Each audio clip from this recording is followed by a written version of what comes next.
Again, happy to see you all. And we are, before we do anything, let's do what we can to set our motivation.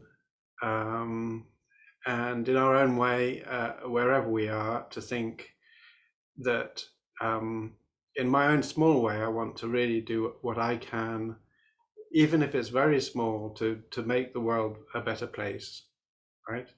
And I recognize that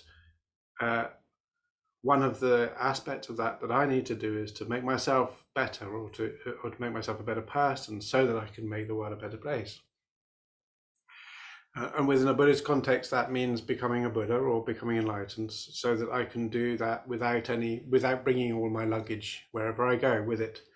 So that's the idea, and hopefully through listening or contemplating and thinking about the teachings of Lamrim, which are Buddhist, that helps us to develop ourselves on that path, right? So may I do my best to explain and also to listen myself to these teachings, so that I can fulfill my own goals, and I'll do my very best to do that.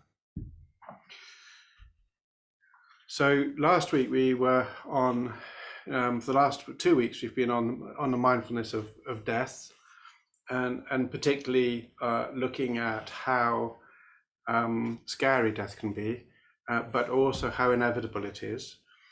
And we've got a couple of pages left for that, and then we're done on death, in terms of this current teaching anyway. But in terms of the practice, and Lama Tsongkhapa says this a few times, it's really good for us to keep that the recognition fresh. And one of the things about death and death awareness is that when we first recognize death, we often feel fear. But when we become familiar with the fact that, in fact, it is inevitable, we don't really have much choice in it. And we can recognize it and keep it fresh, rather than it becoming something that we run away from or pretend we don't know about. We can begin to accommodate it within our life. One of the aspects of that accommodation is that we begin to see what really matters and what really doesn't matter. And as well as that, we want to make use of the time that we have available to us. So the prior teaching to this, which was the Precious Human Rebirth, was sort of the positive, upbeat, it's amazing to be alive. And then the sort of slightly more downbeat message to that is, and we don't have much time. So these two work, again, I'll say it again, together to help us to make use of our life as much as we possibly can. And within that, there are times when we might feel, especially this happens sometimes early on in our meditation on impermanence, on mindfulness of death awareness meditation, we can feel a sense of what's the point? And this also arises sometimes when a close relative dies. What's the point if we all die? And actually, in one sense, this is like a moment of realization. So we're beginning to recognize that the things that we normally see or marketed to us as being of value really don't mean very much. So in that sense, it's extremely valuable. The risk, of course, is that we then lose all hope. And we've got to connect with, and this is certainly within a Buddhist context, but also within a general context, we've got to connect with what does bring meaning to our lives and why our lives are important, and we can still do something with them. And one of that is definitely to do with recognizing the fact that what we do affects the universe. So this is really, if you like, the basis of karma. What karma means is action. And really what it means is actions that have consequences or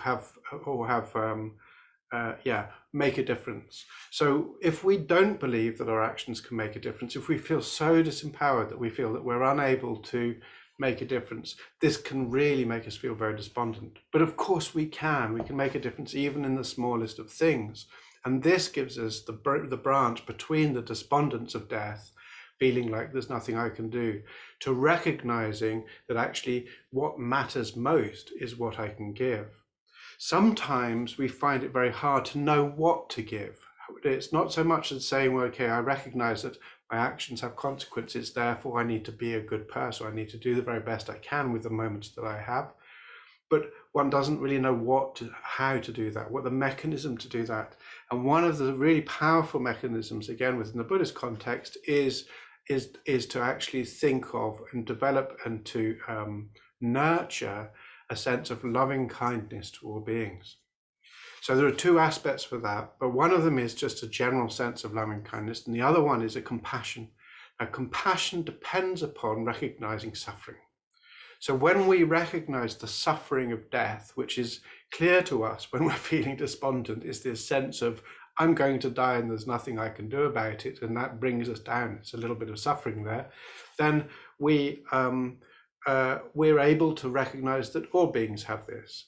All beings are able to recognize that sense of suffering, that sense of mortality. And for many, many beings, especially those who have no trained mind, it's terrifying. It's literally terrifying. So as I said before, Lam Rim Chenmo says, if you don't practice, death will be terrifying.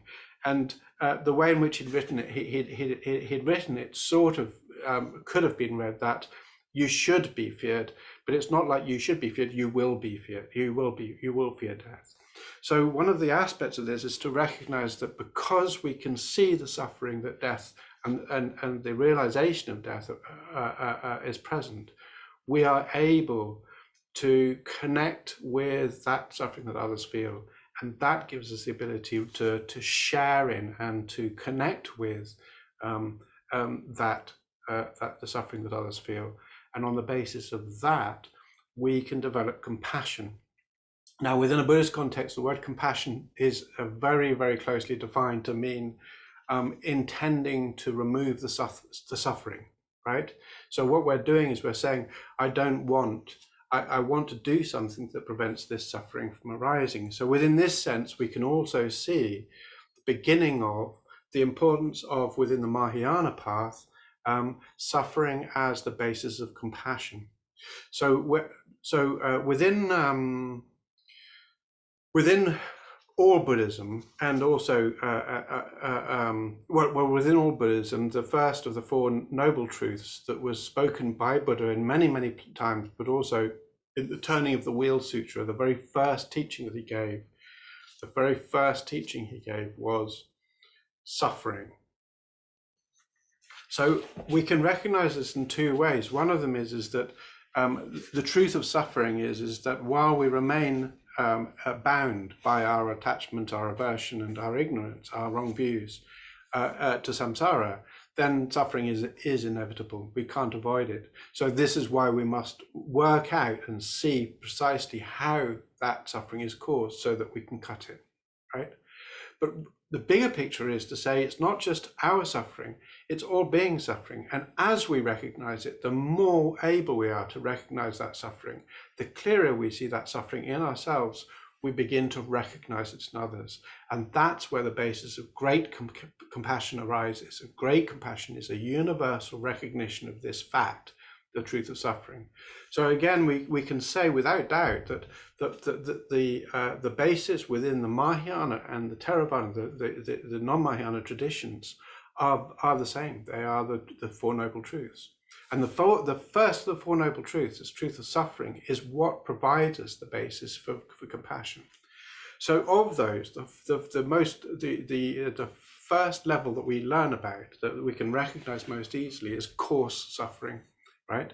And one of the aspects of coarse suffering is death, is the suffering of death. And in fact, if we go back and we think about the charioteer who brought Buddha, the prince, Gautama, out of the palace and showed him an ill person, an old person, and a dying person, and a recluse, we begin to see that actually it was this, the recognition of death and illness and so on, that was the basis of renunciation, of the turning away from the mere sort of apparent happinesses of his life towards a spiritual path.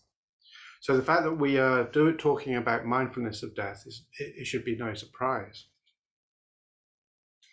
On that, now, where we got to on this was we were looking at the, we've covered almost all of it to do with aspects of how death is certain, it cannot be avoided, and how to cultivate it, how to, based on contemplation, that our lives are continually diminishing.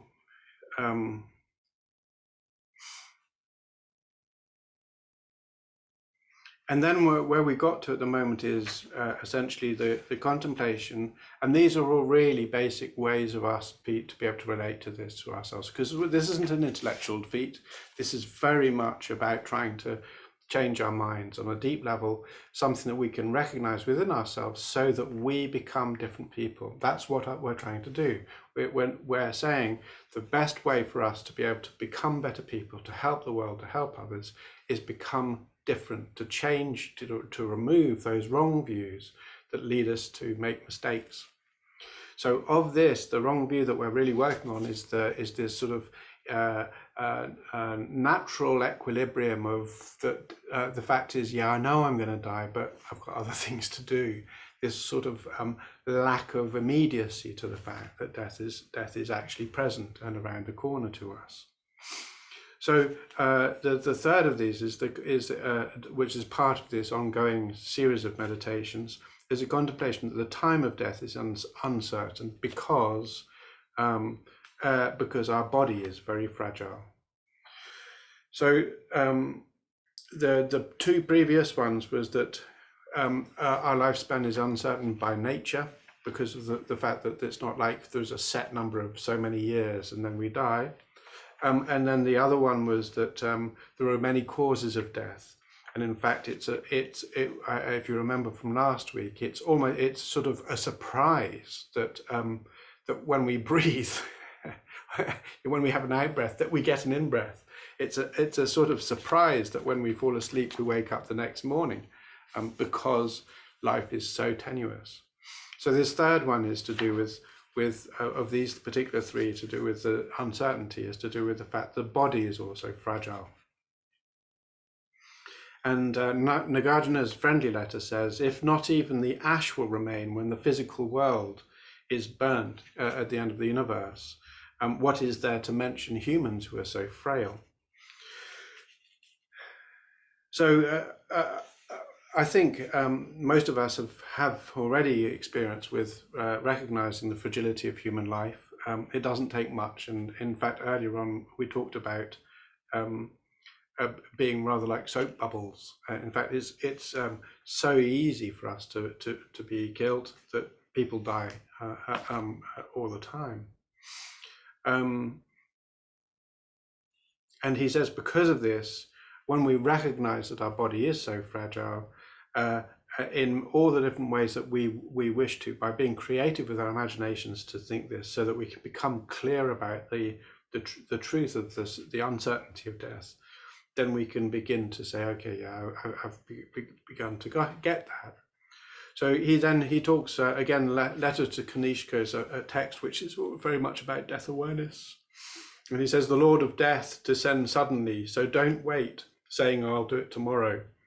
Instead, we should practice the teaching with urgency. We should practice the Dharma practice with urgency.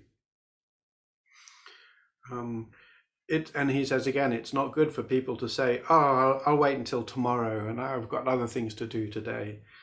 Tomorrow, when you are gone, will undoubtedly come. So the point is that there is no doubt that there will be one day when we won't be here.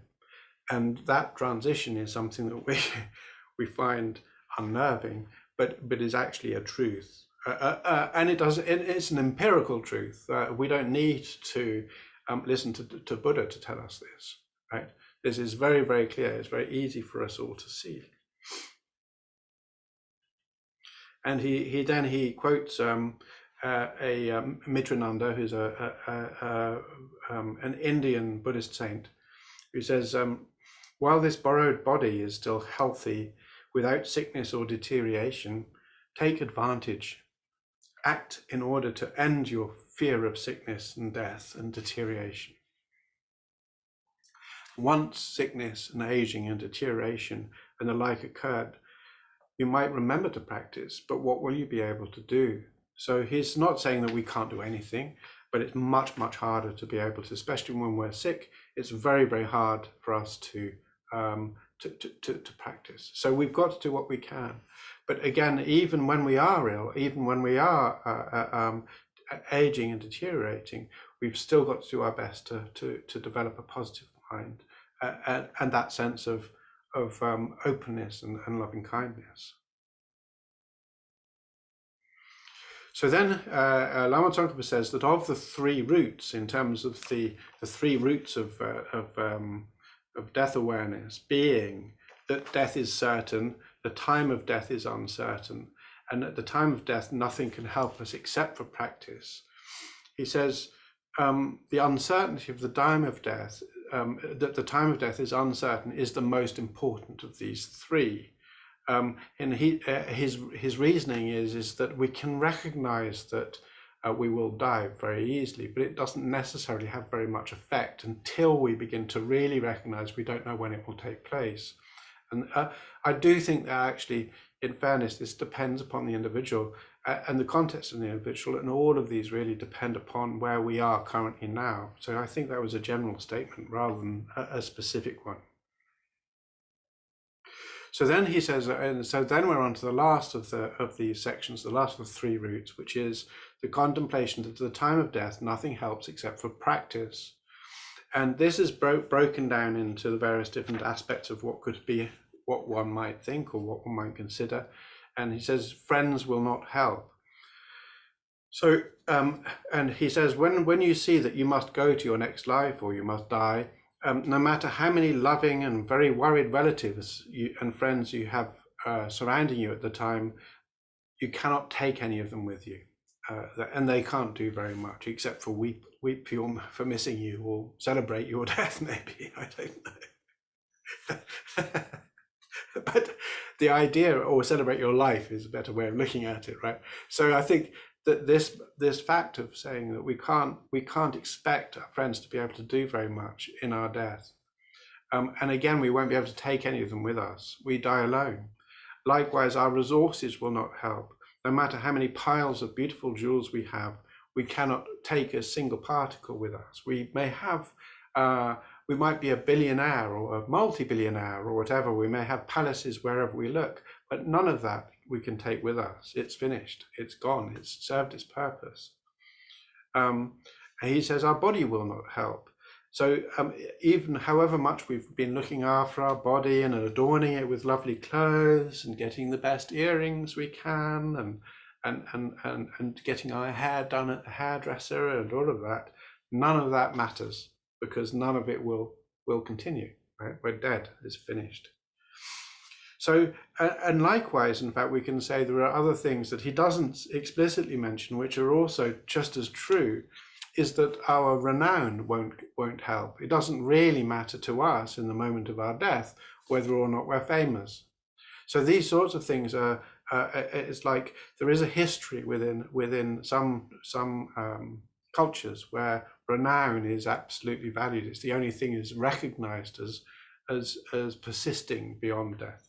But within a Buddhist context, definitely there's the idea that there is a continuity of mind, and we'll look at that in a minute. And certainly within other senses, it's like, well, if renown were of particular value, it certainly doesn't extend our lives. It doesn't really make us an immortal, like the English poets used to say. In the end, it's a shadow of who we were that is left. So again,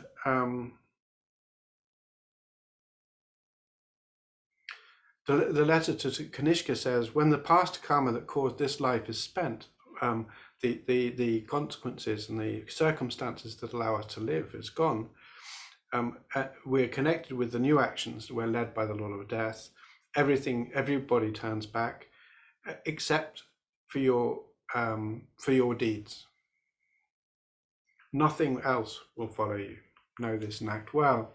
So I think the important thing about this is to say that what is valuable, again, and I'll say it again even though I said it earlier on, and what he's really saying is, in terms of the only thing that is of value is practice, is even if we don't have any strong faith in a continuity of consciousness at the end of our lives, what really matters is what we have done that has made a difference to the world. And we don't need to be famous for that. What matters is that we, in our own ways, in our small ways, or in whichever way we can, we've made the world a better place. And normally this is done within a human or an animal context, but even still, when it doesn't necessarily mean that we are saints or that we've been recognized as saints. What it means is that we've helped others to in a way that lightens their load or helps them to see the world in a better way, or feel a bit more generous, or be a bit more polite even. So even if, let's say, we're modeling politeness and civility in times of strife, but especially like if we find ourselves in a critical situation and we're able to hold our civility and keep our calm and be strong, those moments can be transformative for those who see that and recognize, oh, I can be like that. So even in these very, very small moments, we're able to do something which is transformative to the universe, because if they're able to do it, if they recognize that you can do it, and they're brave enough or able enough in those moments to be able to think and be inspired by what you've done, then we have this ripple effect. And we don't just have to think about what we've done in our moments. We can see the benefits and the consequences of that. When we see people who are saying, you know, the only person who matters is number one, it doesn't really matter, I want to take, this attitude, we can see very easily, is very easy for people to think, oh yeah, that's okay, I'll do that. So we have this terrible, there's a very difficult aspect of being human, which is that we're very impressionable. But it's also a huge opportunity that we're very impressionable, because it means that we can make a difference. And what we're working on is trying to help everybody to be better. So in this way, we're engaging in enlightening activity, and our death isn't important, right? It's not really important. It's inevitable. It's going to happen. But what we can do to help the future, the universe, right now in this life, is amazing.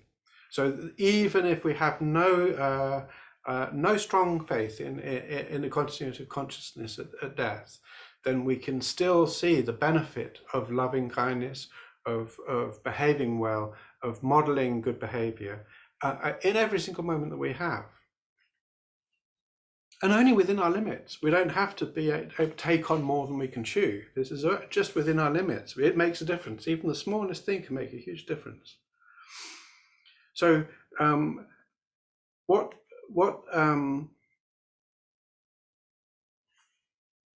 if we do think in terms of having a future lives with it, or future moments of consciousness, then of course we also have the thing of saying that the idea that it's not only that our actions have consequences to the world in which we've been living in, but our moments of consciousness also have consequences. Our actions have consequences in our future mind stream, right? And in that sense, we also have to say, if I want to be a good person next life, I need to be a good person this life. If I waste my time this life, why on earth do I expect myself not to waste my time next life, right? So in that sense, it's like saying, again, as I said before, like Sisyphus, who's pushing the rock up the mountain all the time, is to think, I've got to do a little bit. I've got to try and do my part of that journey of this mind, for this mind. You know, Ben Griffin will be dead or whatever, right? We're finished. So it's not going to be Ben Griffin there pushing the rock. It'll be, the mind will still be the same. So in that sense, it's like, yeah, this journey, if we're working on this investment, fantastic. If we look at Sisyphus in terms of without the continuity of rebirth, then we still have to say that we've got this ongoing task of trying to bring our society, our humanity into a brighter future. And that is the rock that we're pushing. So we never have Even with these modern Western views, there's still every reason for us not to feel despondent and not to give up, not to recognize the value of the moments that we have available to us.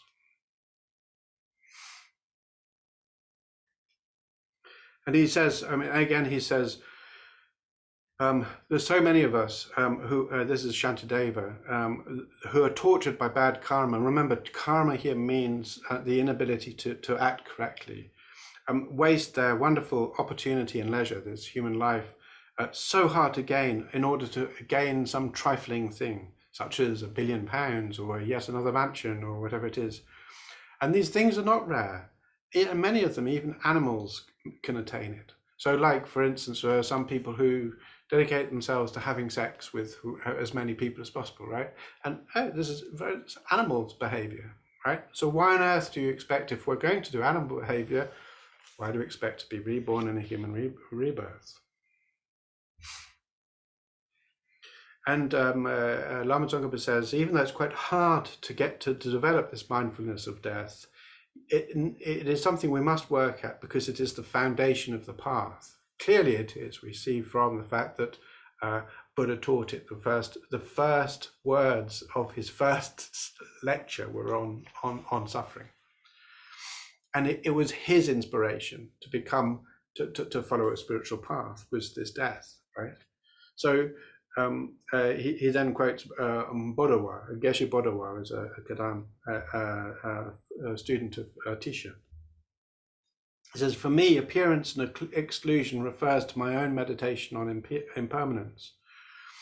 With it, I exclude all the appearances of this life that seem to be so important. And then knowing that I must go on to the next life alone without anything else, I think I'll do nothing except practice. Therefore, a lack of attachment for this life begins. Until this arises in our mind, the paths of all the teachings remain blocked. So we can learn about it, but really what we need to see is this transvaluation, where we recognize those things that are often marketed to us or told to us are valuable are actually hollow. They're not necessarily literally hollow. Maybe a rubber duck is literally hollow, but what I'm saying is that they're not as valuable as we might imagine them to be, right? And then what we see is that what really matters is our actions and doing the best we can. And this is what we need to work on, is this developing of good behavior, responsible behavior, compassionate behavior, and loving kindness. Yeah, nothing mysterious, nothing that in many ways we know we shouldn't be doing anyway, right? So it's primarily helping us develop the energy, positive energy, to engage in that and continue to engage in that, and not allow ourselves to slide down into the easy moods of jealousy or despair or cattiness or criticism or whatever, or any of this sort of stuff, right? So keeping that mind positive and engaged and strong.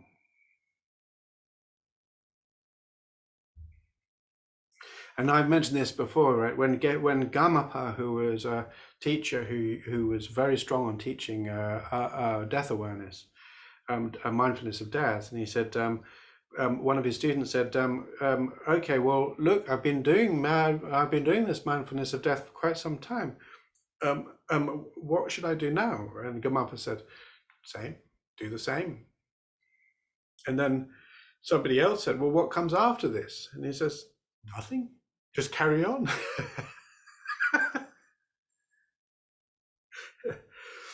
So Lama Tsongkhapa says, if you're able to do this, then this is really fantastic. It's absolutely relevant to keep your mind fresh on death awareness.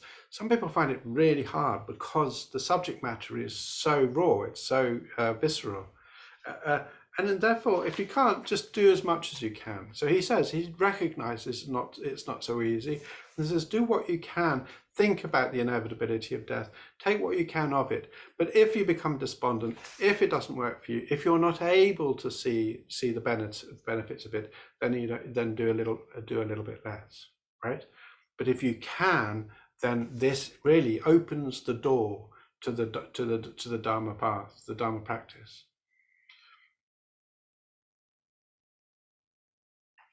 And he says, no matter where the teachings occur, and he's talking about all the things we've covered so far, in terms of relying upon a teacher, the precious human rebirth, and impermanence, no matter where they occur in the Buddha's word and its commentaries, we need to recognize that they need to be practiced and sustained.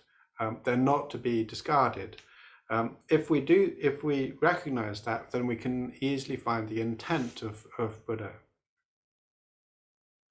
And he says, and then likewise, we need to remember this with the other teachings we're going to discuss as well, is that this is not about learning stuff for fun, or learning stuff because it's Buddhist, or learning stuff because Buddha said it. We're learning it because we need to change, and we use it to change who we are. So the point is to say, when we can actually recognize that and see it for us, see it in our heart, then we can begin to see a change in our behaviors. And at that point, we can say, oh, I've begun to have a realization. I've begun to realize death, mindfulness of death, or precious human rebirth. So again, the measure of success is easy again to see, is whether or not I'm still attached to the activities of this life, right? If I am, then I still have some more to go on my mindfulness of death. Nevertheless, it's good to do what we can to keep it a little bit fresh. Okay, so that's the end of death awareness, mindfulness of death. That's the end of chapter 9, and now we're moving on to chapter 10.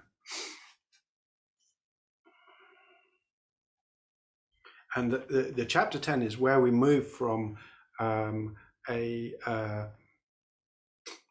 foundation level of the Lam Rim, in terms of things that don't require or are not specific, outside of the specifics of future lives, into a religious, so a secular Lam Rim is what we've been doing so far, into a religious Lam Rim, because it depends more upon recognizing the idea of a continuity of consciousness, that our consciousness continues from after death.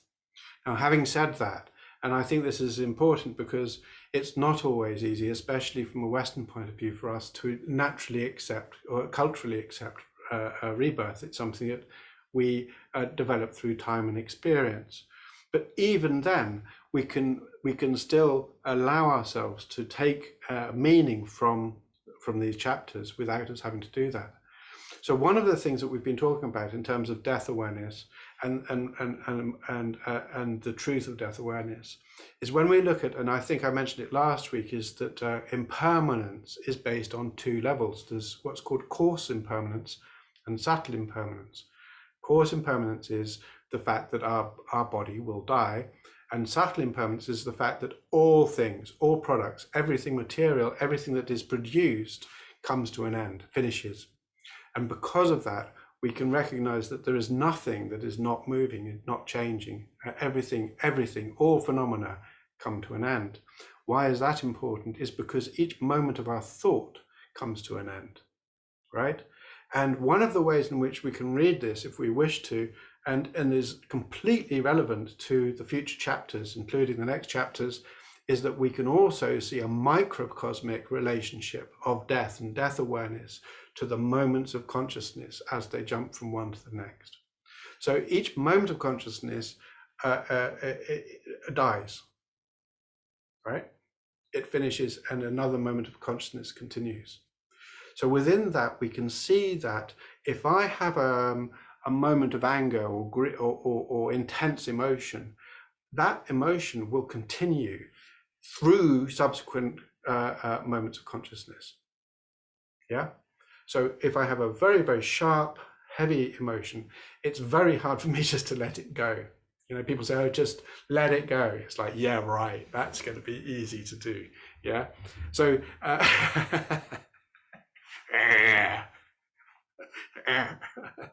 have let it go. How dare you say I haven't let it go, bastard, or whatever it is. So this is very much how we are, right? So this idea that in fact, we see a natural truth is that in any given moment of our consciousness, of our mind, is there are consequences to those moments, right? There are repercussions. There's a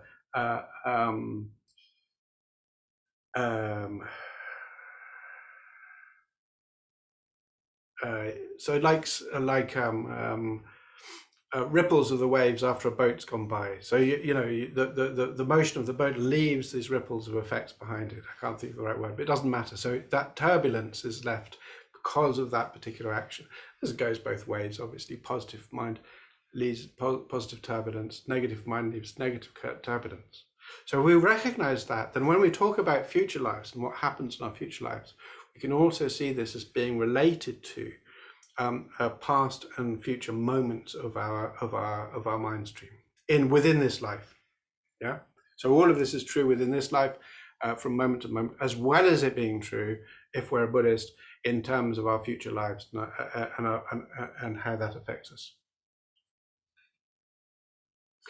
I'm not just making this up. It's well established. So, but here we're looking at the way in which it is expressed is not necessarily metaphoric in terms of how Lam Rim Tsonkhapa is relating to it, but some of it we will definitely find easier in a Western context, especially in the 21st century, to read as being metaphoric. This is by far and away the hardest chapter for me to discuss out of the whole 3 texts.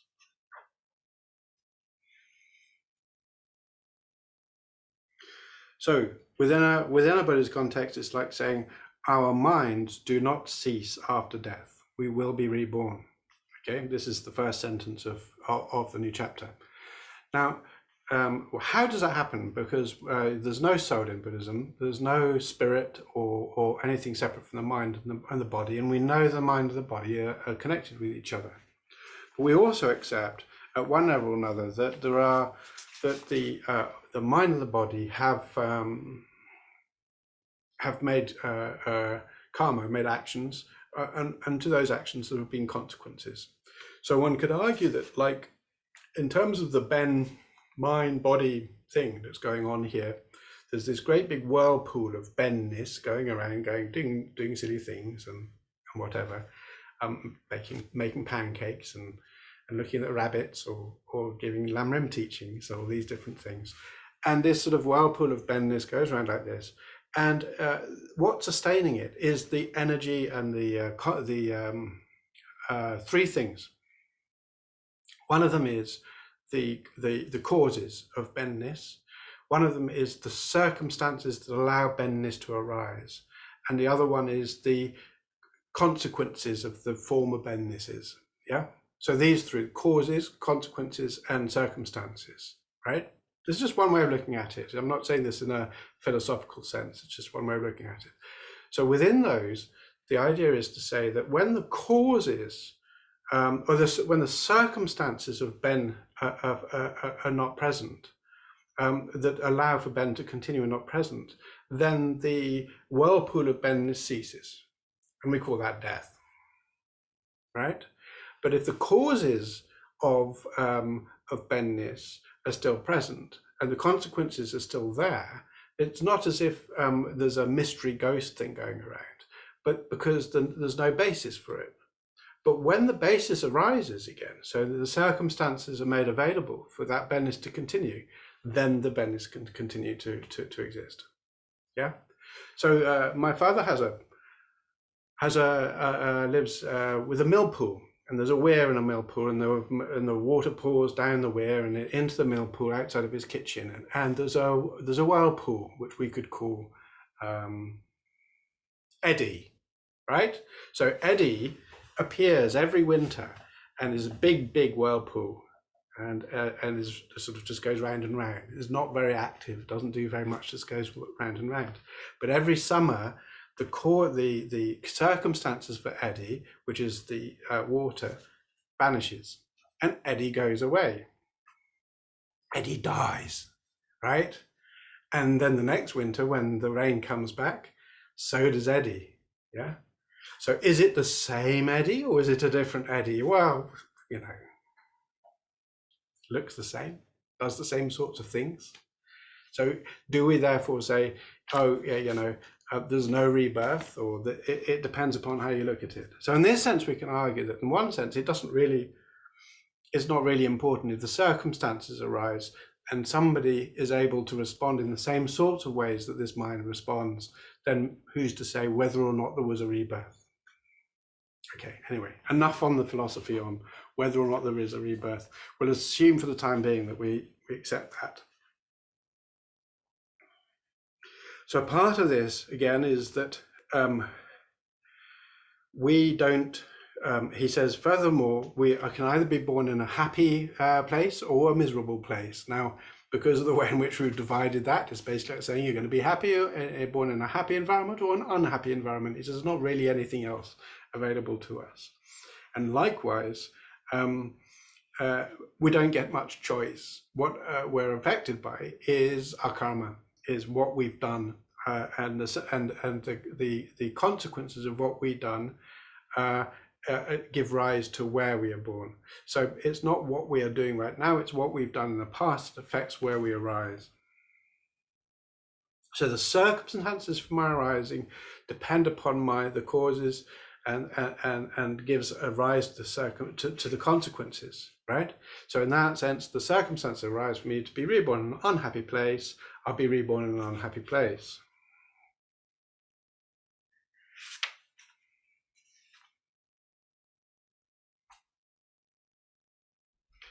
Now, in traditional Buddhism, there are 3 unhappy places and there are 3 happy places, okay? So we see on the wheel of life is normally divided into 5 or 6 sections. If it's divided into 5, it's because there is one unhappy and one happy place put together into the same section. If it's 6, then each of these 3 is given its own section. And the 3 happy places are normally put at the top end of the diagram of the wheel of life, and that would be the heaven realm at the top. And then next to the heaven realm are the asura, or the demigod realm, and then on the other side will be the human realm. So these are the 3 happy places. And the 3 unhappy places are the animal realm, which is the one that's often shared in the same segment with the humans, because we humans and animals are visible to us. And then there's the ghost realm, and then there's the hell realm, right? Now, the words heaven and hell tend to be used a lot, and I'm not going to change them because everybody translates it, but the heaven and hell realms are not particularly, especially the heaven realms, are not particularly how we imagine heaven, certainly in terms of where the cartoons go to when they die, and with the harps or anything like that. So you know, that sort of, whereas the pitchforks and stuff, you sort of do get, but there's no devil. So the pitchforks and the imps are sort of cross-connected with the cartoons you find in Buddhism, but the wings and the pearly gates not so much, right? Just in a general sense. And sort of little clouds, yeah. So that's not so much. But what we're talking about now, and what he wants to talk about now, is how we may end up in the lower realms. So we're going to talk about the lower realms first, the 3 lower realms. And he chooses to talk about Nagarjuna again, who says we should reflect daily on the hells, especially the extremely cold and the hot. And then we should reflect on the hungry ghosts. And then we should reflect on the animals. Okay. And why? Because a human body is difficult to obtain. So we need to make sure that we stop the causes of the miserable rebirths, because the miserable rebirths are not good for us. They're not good for us. They're painful. They're nasty. I know it's famous, nasty, brutal, and short is what humanity is meant to be like. It's far more nasty, far more brutal, and far too long in the lower realms. And my great grandfather on my mother's side was vicar of some sort, and he used to only really teach about hell. That's all he ever did, and he was known as a hell and brimstone vicar or whatever. And he just concentrated on "you'll be down to hell." I think he was English, but so it was pretty hard to the people who went to his church. Now, the point about this is, and we have to be aware of why are we going on about hell realms, and why are we going on about ghost realms, and why are we going on about animals in this particular case. And again, it's the extension of the truth of suffering. So the first thing to do is to recognize cause suffering in terms of this life, and then cause suffering in terms of future lives. The basis of this is what we're trying to work towards is covering the truth of suffering in a graded way that allows for us to begin to recognize that we need to do something about it. Yeah. In terms of whether or not we should be terrified and meditate to the point where we're actually sweating with fear, as I said last week, not relevant, not important, not at all what we should be doing. Being mindful of the inevitability of consequences of bad action is very relevant to us, because it helps us sustain our vigilance and our mindfulness, right? So recognizing that's absolutely relevant. Using it as a part of our developing our compassion as Mahayana Buddhists, absolutely relevant to recognize that many sentient beings are going through incredible pain and suffering right now is completely relevant to developing our compassion. We can also recognize, if we find, and I confess I do find it very difficult to recognize that the description of these hell realms are as they are written in this text, we can easily see that most of these miseries are available right now, yeah, and happening right now to people across the world. And that is something that is very, very important to us, because it's easy for us to forget about the fact that there are people, just 3 days ago, we were finding out about these people in Ukraine, for instance, who are just literally killed in the most horrific ways, right? So these sorts of things are absolutely relevant to us, to keep aware, to keep ourselves thinking, I might not be able to do very much. I might not be able to do very much about Ukraine or Russia or all the other sufferings that are taking place still in Somalia and in these other countries, still in Syria. They haven't gone away from these places. Currently, we're learning about Ukraine, but it's not as if it's the only one, right? In fact, there's been an unending continuum of misery throughout most of human history, right up to today. There's nothing particularly new to this. So thinking about that is really what helps me in terms of developing a sense of compassion.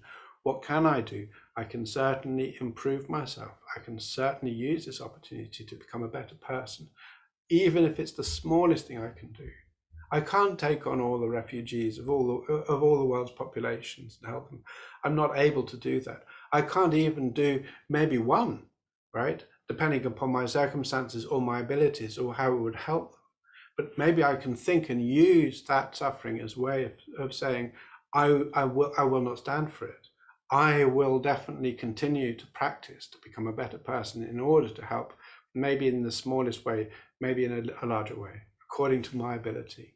Recognizing my ability to help in whatever way I can is absolutely relevant. Being responsible is important.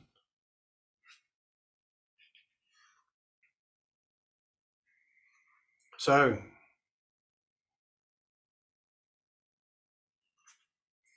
he says here that the importance, the good qualities of suffering, right? So this doesn't mean that we should try to make ourselves suffer more, but to meditate on the suffering that is available, that is happening, is that it dispels arrogance with disenchantment.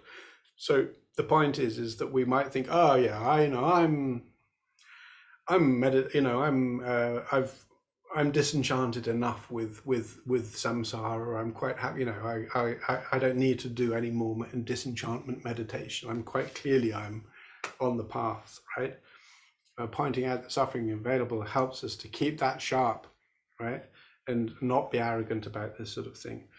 Developing compassion for the beings with suffering in cyclic existence, absolutely right, yeah. And it also helps us to avoid sin. We become mindful of making mistakes. Sin is a word they use, they've translated here. Sin really implies a judge, but and so it's not really appropriate, because it's not so much some authority. It's the fact that if we cause suffering, or if we allow suffering to continue through our inactions or actions, then what we are doing is considered to be wrong. Yeah. Anything that causes suffering or through inaction allows suffering to continue is wrong. It's dark. Anything that causes happiness or allows happiness to continue through inaction is good. This is by definition what this means. So in that sense, it's like saying to be a good person is to actually is to make sure that other people are happier. Obviously, happiness, what happiness means, again, is a definition. It's not just making them like, you can give a girl a balloon and she might be happy. But I think we're looking at something a bit deeper than that. I know, yeah. And sometimes that's good too, but it's good to have a balloon. Sometimes it's all one needs to do is to give a balloon to make a huge difference to a child's life, right? And that can have long-term consequences. But in general, what we're talking about is helping people to recognize the importance of being good and to develop, to be generous, to be kind, to be responsible. That's what's important. Yeah. To eliminate wrong view. Our enemies are not people. Our enemies are not the Russians. Our enemies are not the Ukrainians. Our enemies are ignorance, fury, anger, a wish to harm, the wish to cause harm. They're our enemies, right? So that's what we're trying to work on and say, look, these are your enemies. Don't worry about them.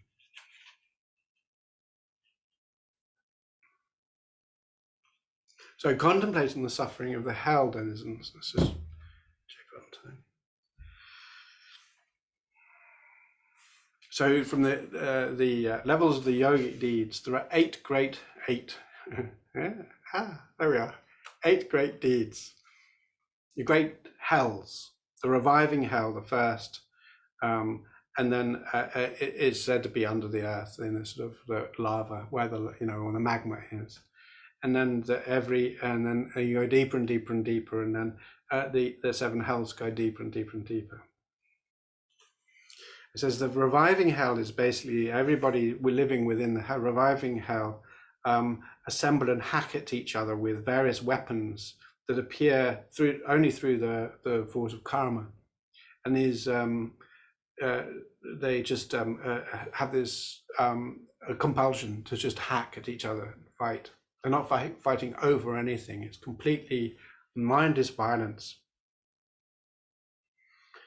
And then once they die or hacked to pieces, then there's sort of supposedly a voice like saying revive, and they revive, and then they continue to do this. It actually sort of sounds like a version of Fortnite, where actually there's suffering going on. Everybody gets killed, and then it's like, okay, restart the game, and it's carry on killing each other again, right? But it's pain. It's like an unending okay, time to turn it off, let's go to bed. It's like non-stop. So in that sense, it's really not very nice. Then the black line hell is where the hell guardians, so there's little imps with the pitchforks, they use black lines to mark the bodies across different ways. Black lines, the bodies of the beings born there, And then where the black lines are, then the body is split and chopped along these lines with weapons. So then there's the crushing hell, and in the crushing hell, the imps there, the guardians, heard the denizens, the people, the beings born there, in between mountains, faced like sort of like goats' heads, so this says, and then the goats' heads just squeeze everything in between, like that. And then blood gushes from their orifices, and sometimes the shape of the mountain might be a horse head or an elephant head or a lion head or tiger head. And sometimes they're put into a great iron machine, like a sugarcane press, which is like cogs like this, and then they're squeezed to pieces like sugarcane. And then they're brought out through the sugarcane machine, it's not like, and slapped down onto an iron surface, where they're then squished again by big hammers, iron hammers, or boulders, iron boulders, and then cut and split and smashed and flattened, is what it says. Now, I'll carry on, but these are all things that actually happen to human beings, right? That's what's so horrific. I mean, we had this crushing hell happened in Ukraine when they were running over, using tanks, running over people who are tied to the road. This is just like days ago. You know, it's really not. And we can talk about it and sort of laugh and sort of sheep head, horse head, but these things are happening. And the howling hell is where people are herded into houses and then incinerated, right? And then the great howling hell is where you have two of these and two houses, and the heat is extremely bad. So the thing about this is that in these howling hells and so on, is that it's actually very hard to die. You feel the pain for a very, very long time. It's not like you burn and you go unconscious very quickly. You get to feel the extreme pain for a very, very extended amount of time before you expire, and then you're reborn again into it. In the hot hell, you're thrown into blazing iron kettles and boiled, or in oil, like oil. It's not really oil. It's all like, maybe it's like lava, yeah, and it's sort of deep fried like fish.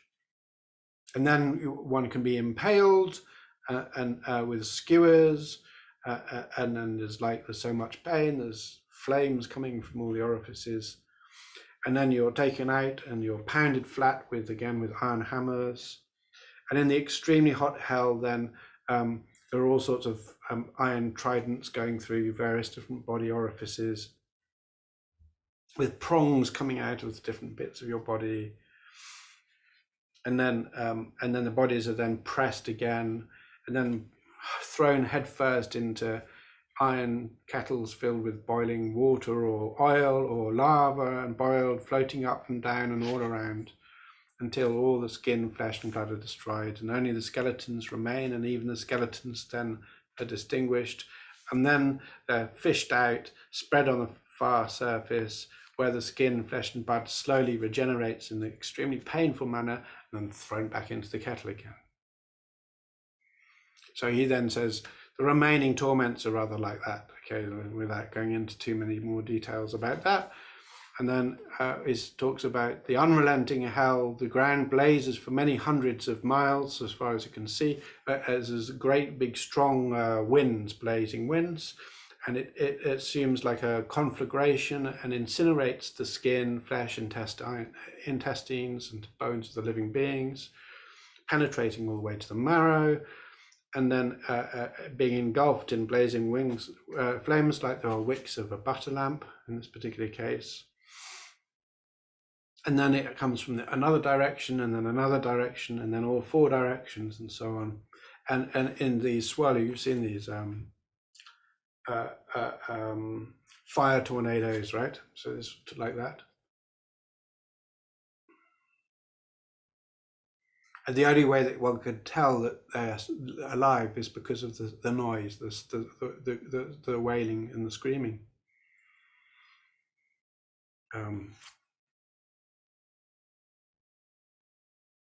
Then there's talks of like where their tongues are pulled out of their mouths and stretched, not pulled off, but pulled out and stretched out with iron pegs, and then stretched further and further, and then sometimes they're even ploughed while they've had their tongues slowly stretched out, and then sometimes their mouths are pried with iron tongues, and so on and so on and so on, and boiling copper poured down them. These are all torture techniques that are well known and established and found, and actually historically took place as well. So yeah.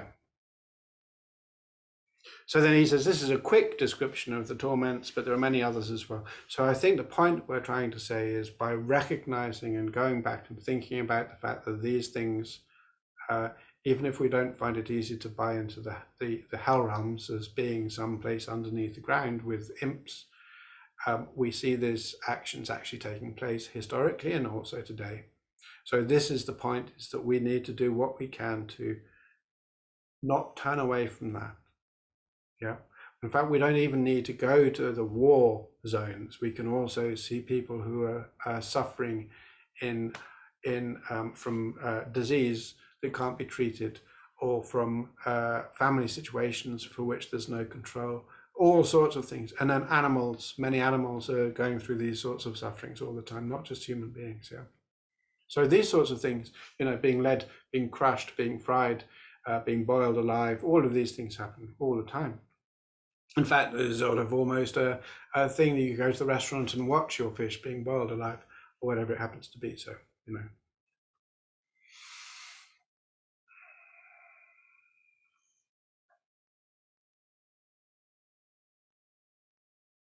So then he says the duration of these in the harems is that they happen again and again for many, many, many years indeed. And what happens is that the consequences of being reborn in a suffering environment like this is you can be then, as soon as you die, you are reborn again into the same situation repeatedly, until the force of the karma is being exhausted. So he says, in terms of reference, in terms of timing, he says that 50 human years is a single day for the deities in the heaven of the four great kings. So there are in the heavens again of the Buddhist heavens, there's sort of there's the desire realm gods, the form realm gods, and the formless realm gods. And in the desire realm gods, there are 6 levels of deity. And as you go up the deities, there's levels of deity, time becomes longer, and the level of sort of blissfulness and wonderfulness is improved or increased and gradually. So the lowest of those is called the heaven of the four great kings. And a single day for a deity in that is equivalent to our 50 years of life. And normally, if we imagine that such deities had the same sort of times as we have in terms of 365 days to a year, and so on, so on, so on, then the normal lifespan of a deity in this realm is 500 years. Yeah. But if we took the 500 years of life in the desire realm of the four great kings, we turned that into being one day, and again we used our own sort of calendar basis.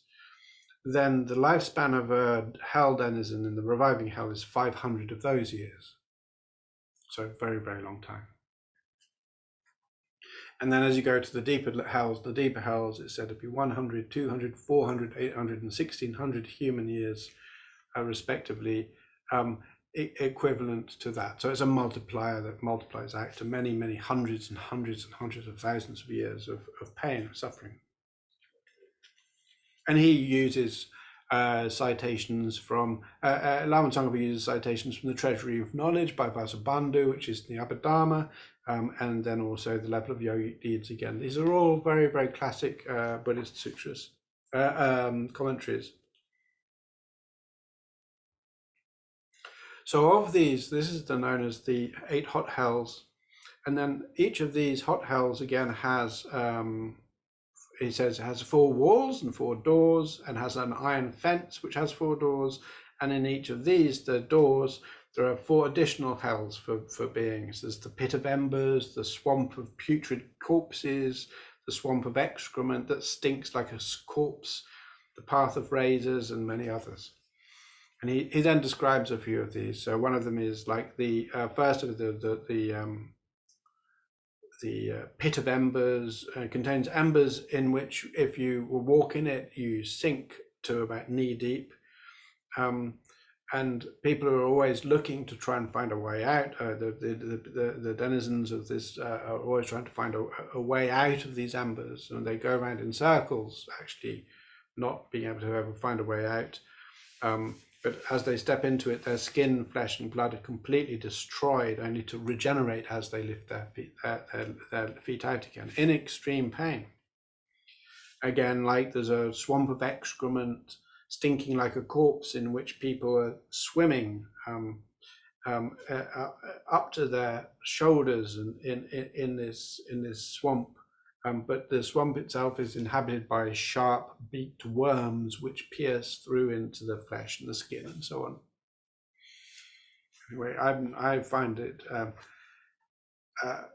it relates in a sense again to thinking about all the different ways in which we can feel suffering, and in which many beings actually within our world that we can see have suffer. So we don't have to buy into these being hell realms, but this is definitely, we can find evidence for all of these types of suffering happening in our world.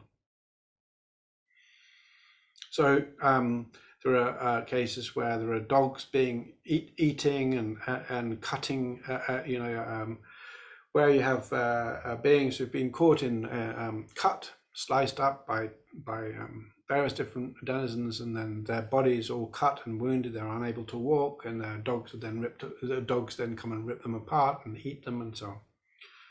This happens.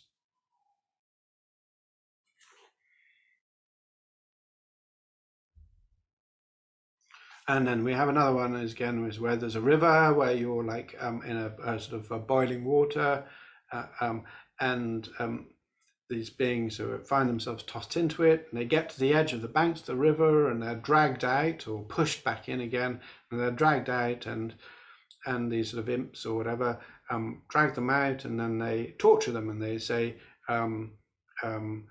and beat them, and they say, what are you doing here? What are you doing? Why are you getting? What are you doing? Why are you doing this? And so on. They say, I don't understand. I don't know. I can't. I'm hungry. I'm thirsty.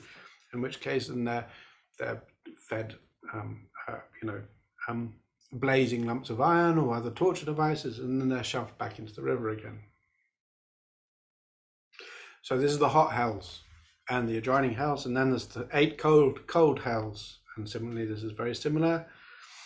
The blistering hell is where generally there's a continual wind that blisters and shrivels and raises blisters all over the body.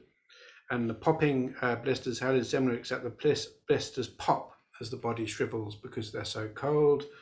Then there's the chattering teeth, and the weeping and moaning hells are named after the sounds they make. There's so much pain in the cold. There's the splitting water lily hell, where the wind blasts and turns the body so cold that it begins to split in actually fracture. And then there's the splitting like a lotus hell, where you actually your body turns from blue to red from the cold. Actually shatters your skin open, and the blood makes it red. And then the splitting like a great lotus hell, where your body actually splits into maybe 100 or more pieces. And it's dark. There's no light. You can't see this light. You can't see the color. This is one of the problems of being a nihilist. If you don't disbelieve that there are consequences to your actions, if you disbelieve in the idea that there's any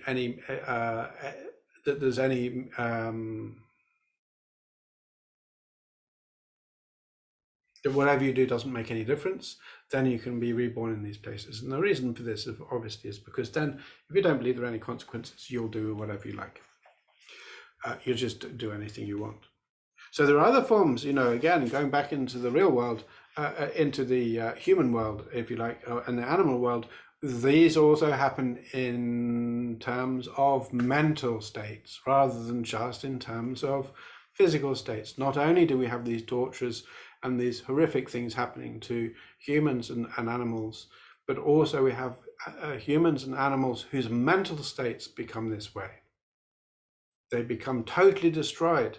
Our minds are incredibly fragile, and it's very easy for us to find ourselves bound into a distress, a great distress, that becomes a mental illness or a mental disorder that we can end up permanently, for our life, we can end up actually disabled. So disabled and destroyed by this internal mental process. And the distinction between whether or not we feel the suffering doesn't matter in terms of the level of suffering that we're in, is the same. It doesn't have to be a physical suffering. It can be just as powerful a mental suffering internally without nobody even noticing it, and people saying, "Oh, just snap out of it," right? This is true. It's just as true.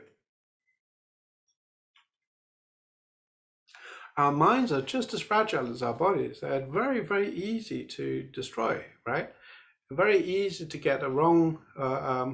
To allow a very, very strong mind to infect our future, our consequences, to the point where we end up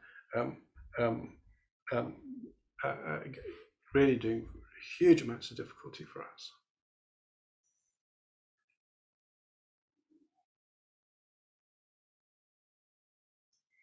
So anyway, this is Je Rinpoche goes on and talks about how this how much time it takes for these things to take place, and he uses lots of examples of very, very slowly removing sesame seeds from a large, vast vessel, and many hundreds and hundreds of years.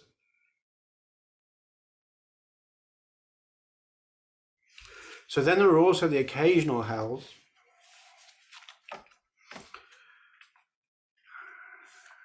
And there is a sort of the Treasury of Knowledge auto commentary talks about the occasional hells, and here he says, and also found in the basis of the Vinaya, and there are beings where all sorts of different types of odd karma, which is negative karma, arise in these occasional hells. They have no fixed location; they can happen anywhere.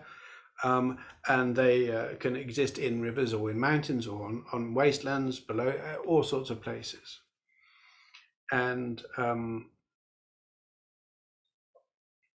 this can happen with groups as well. So you can have, there are cases where there are group karma where, for instance, a monastery has broken its discipline and the monks give up on really practicing correctly, and they start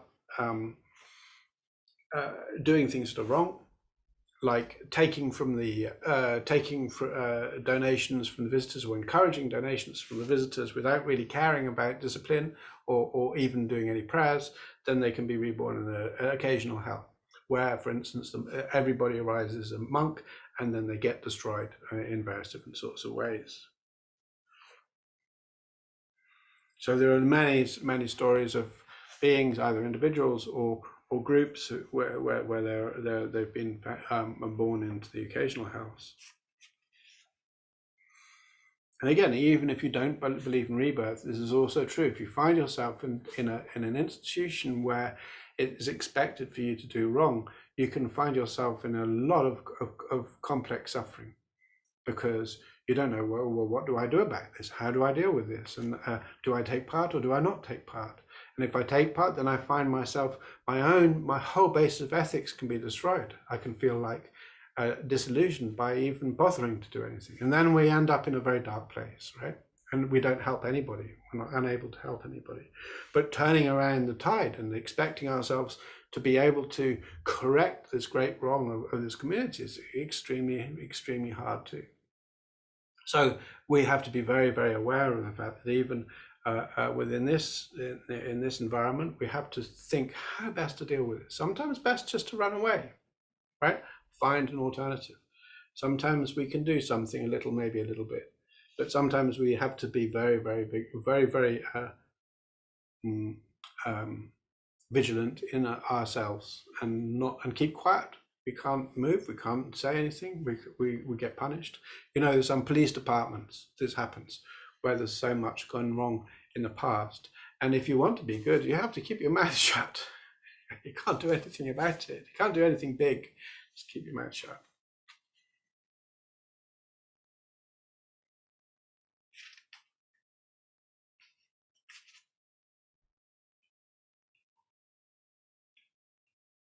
So he says, you know, of these, that generally the greatest physical suffering is no doubt happens within in the unrelenting hell, where the pain is just so completely unrelenting. There's nothing like it.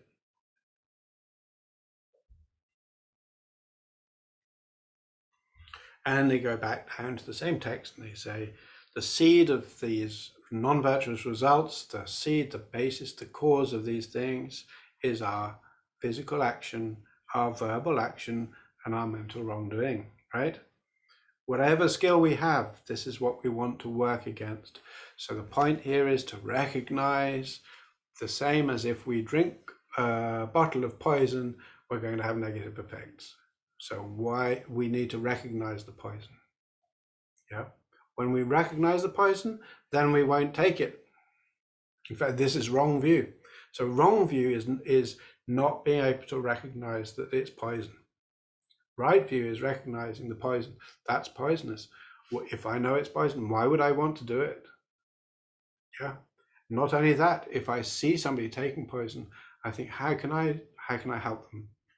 How can I help without sounding weird or wacky or strange, using their language, using their beliefs, using their convictions? How can I help to begin to show them that what they're doing is drinking poison? Right? That's compassion. Yeah. So when we can see, okay, look, somebody's doing something which is causing themselves and others suffering, then I want to be able to say it's not just the suffering, but the cause of suffering. Then I want to say, okay, what can I do? And then I see, okay, I'm not really able to do very much right now. I don't even know how best to explain to them that what they're doing is causing suffering. So therefore, I need to work on myself. Then I can help them. Like they say, you know, if I'm if I'm a blazing house and there's all these people, you know, it's on fire. There's all these people desperate for an exit, and I say, oh, I know the exit, but I don't. I'm doing nothing of no value. So I need to know, if I know where the exit is, for me just to rush out and not help them is crazy, right? I want to help them. I want to help them. They're suffering too. So I was like, yeah, come this way, this way. I know this is it. And they may say, oh, you don't know. How do you know? You Sally, you know. I don't know that, right? So then it's like saying, okay, I need to be able to show them that this is the right way. Otherwise, yeah, okay. So I've established that this is the right way. Now I need to be skillful. I need to be able to say that. You know. So always we have to be very, very able to be able to express, to show, you know, this is what not to do. This is what to do. The base is compassion, not fear. Yeah.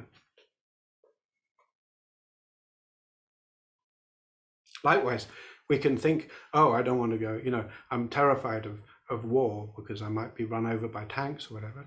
Okay, but it's not really the point. Yeah. Better not to be thinking that way, better to be thinking, okay, what can I do to help? How can I become better?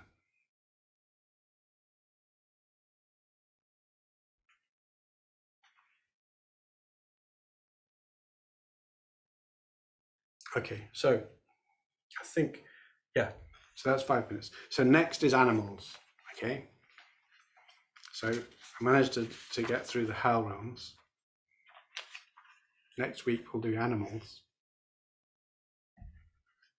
or animals, and also then hungry ghosts or ghosts. So we're working on these ideas. So generally the idea that the main cause for, we do to go into the details of this, the main cause for hell realms is anger, is wishing, the intention to cause harm. Yeah. When we cause harm and we don't even think about it, this is the worst, because we're not even aware that we're causing harm. We're just doing it. We're doing it as a job. When we're doing it and we know that we're doing wrong, then there's a little bit less. But when we're doing harm to a human or to a relative, then it's really very bad indeed. And if we kill within the Buddhist context, if we kill our parents, if we kill a matricide, a parasite, killing our father or mother, killing a king, or killing an arhat, as a holy being, this is the worst. So normally within that sense, then there's really there's no real benefit for it. There's, it's sort of a guaranteed gateway to hell. Yeah. So, but that sort of thing is like saying, if you think about it mentally, psychologically, somebody who's killed their parent is in a really, really dark place. Mentally, it's going to be very, very hard for them to find a normal life after that. Yeah. So we don't even need to believe in hell. We can see we don't even need to believe in rebirth. We can see the consequences of doing these great dark actions are going to have great dark consequences on our futures. Doesn't matter. Anyway, okay, so it's a bit down again, down on down, but the point is we're using this to develop a sense of compassion. We're using this to develop a sense of responsibility. We're not doing this in order just to feel miserable or to feel terrified or worry about the wrath of God or that we're going to be judged at death. We're using this really primarily in order to be able to become better people. So these are meditations. They're not just a description of how the universe is. There are lots of things that one could talk about that, but it's not relevant. The point is we're using these to develop some strong meditations to help us become better people. Yeah. If we find it hard to do it, understandable, right? Understanding to spend time to think about the suffering that's happening in the world right now is very, very hard for us to go into the details. We could almost become, sometimes if we become fascinated by that, that's really not good. Yeah. So if we become absolutely fascinated in the suffering, but we don't feel the suffering of it, is not good at all. So we were looking to feel really uncomfortable about it. We want to feel uncomfortable about it. That's the point. We want to feel that sense of like spontaneous tears and turning away. A squeamishness towards the suffering in the world is correct. That shows that we care. Yeah. But then when we have that squeamishness, when we feel that deeply, that sense of pain, then it's okay to look at it and to recognize it, to develop that compassion, that loving kindness that drives us in terms of our practice.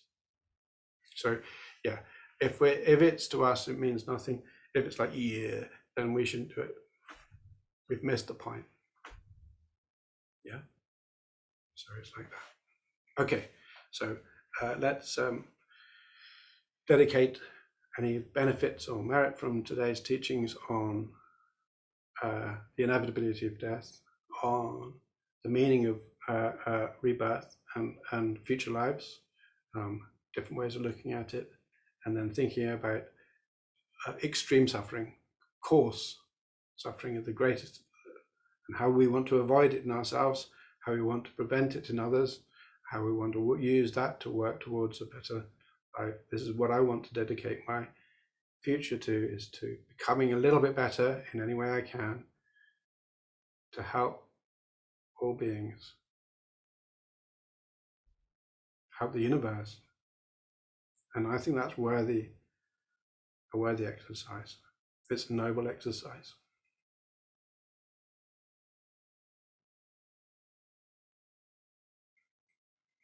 So let's just spend a couple of minutes meditating on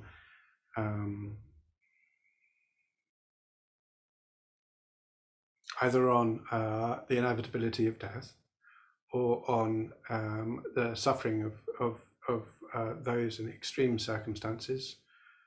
I think that might be very useful in a way where we can feel a wish to help and a wish to feel take on some responsibility for that. Okay. If not, just breath awareness is okay.